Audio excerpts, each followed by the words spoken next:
Mayor साहेब मान गेली अपने के हमरा के तो भेज देली अपने मुखिया सक मिलावेला तौले अपने मेयर के प्रत्याशी विधायक और बाले बच्चे के मिला लेली हम मान गेली अपने की। मुखिया जी अपने हमरा के कच्चा खिलाड़ी समझिले का?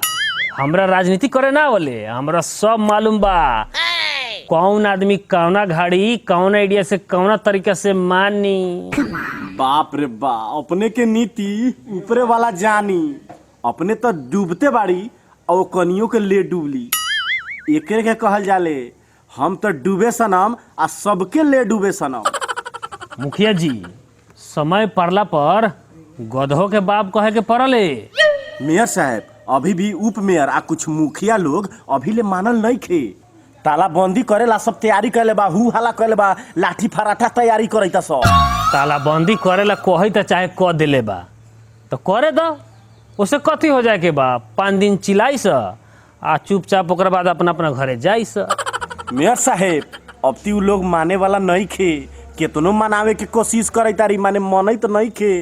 जब सीधा औंगली से घी ना आई तो टेढ़ करे के पड़ले। नगर पालिका से मिले वाला जितना भी उ लोग के सुविधा बानू तलब भाता सब रोक देम।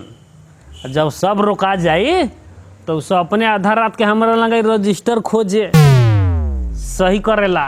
अपने जवन सोचे तारी उ चले वाला नहीं खे। उ दिन में का रात में का कभो रजिस्टर खोजे ना आई। अब ती बेर उ लोग अपने रजिस्टर लेके सिग्नेचर करावेला उ लोग के घरे घरे घूमब तैयो ना सिग्नेचर करी लो। ए मेयर साहेब नगर पालिका के ताला कब ले खुली? सब लोग काम करावेला हड़बड़ाइल बा। ताला खुली कि ना कि काम मन में बा अपने लोगन के? ताला खुलेला तो हम पहल करते बाड़ी। हम सब लोग के कही तरी मुखिया लोग के वार्ड सदस्य लोग के कि आके रजिस्टर में सही करूं, नगर सभा के सफल बनाऊं, जनता के काम हो, जनता के काम न रोके के पड़ल। लेकिन उसे मानते नहीं खे तो हम कथी करूं? मेयर साहेब अपने कहला से नगर के विकास हो जाएगी, सबके मिला के लेके चले के पड़ी। आज नगर पालिका में इतना समस्या बढ़ल बा सब अपना ही के कारण बढ़ल बा। मेयर साहब अपने उप मेयर मुखिया जी के लोग के हनन नहीं कैले अधिकार, पूरे नगर पालिका के जनता लोग के अधिकार हनन कैले बड़ी तालाबंदी लगवा के। अपने कहा ऐसे बोले तारी? मेयर साहब कौना के अधिकार हनन कैले है? कथी कहे के चाहिए स्पष्ट बताओ। मुखिया जी अपने कही तरी तो पहले सुनू। आज अपने लोगन कही तरी नगर सभा संपन्न हो गेल, ई बताऊ अब हमनी के वार्ड के परिषद कहिया भेल? हमनी के जनता के था नहीं है कुछ हो। हमनी के वार्ड में कितना कितना योजना आयल, कौन कौन बजट रखायल, ई बताऊ पहले हमनी। हाँ वास्तव में ये सब तो नहीं भेल। वार्ड परिषद चाहे वार्ड भेला ना भेल तो का भेल? हम बाड़ी नू अपने के सब वार्ड में हम योजना रख देम, निमन निमन बजट रख देम। अब बहुत ऐसा योजना छनौट करके हम रख देले बाड़ी ना। उ सब कहाँ कुछो कहले बनी? अभी ले कहाँ कोनो योजना रखाइल बा? ई सब अपने लोगन नहीं कैले नियम अनुसार संपन्न नगर सभा कैसे हो गेल? अब मेयर साहब अभी कुछ बिगड़ल नहीं थे, नियम कानून अनुसार मिल के अपने लोगन नगर सभा करूँ। अभी तक कुछ नहीं के बिगड़ल, सबके लेके चलू मिल के।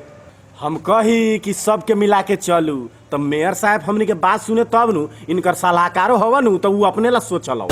हाँ वास्तव में अपने लोगन के बात तो सही बा। आई सब बिना मतलब के जोता गेल आ लहेड़ हुई तो कहिए ले लहेड़ आखिर बातुआ उहे हुई आके मिल के पड़ी ना। तो न हो तो चल तरी आंदोलनरत पक्ष लोग से बातचीत करे, अपना लोगन हमरा के सहयोग करू आ नगर सभा के एकदम बढ़िया से संपन्न कर जाओ। कैसन कैसन रही? एकदम सही रही। चलू चलू चलू।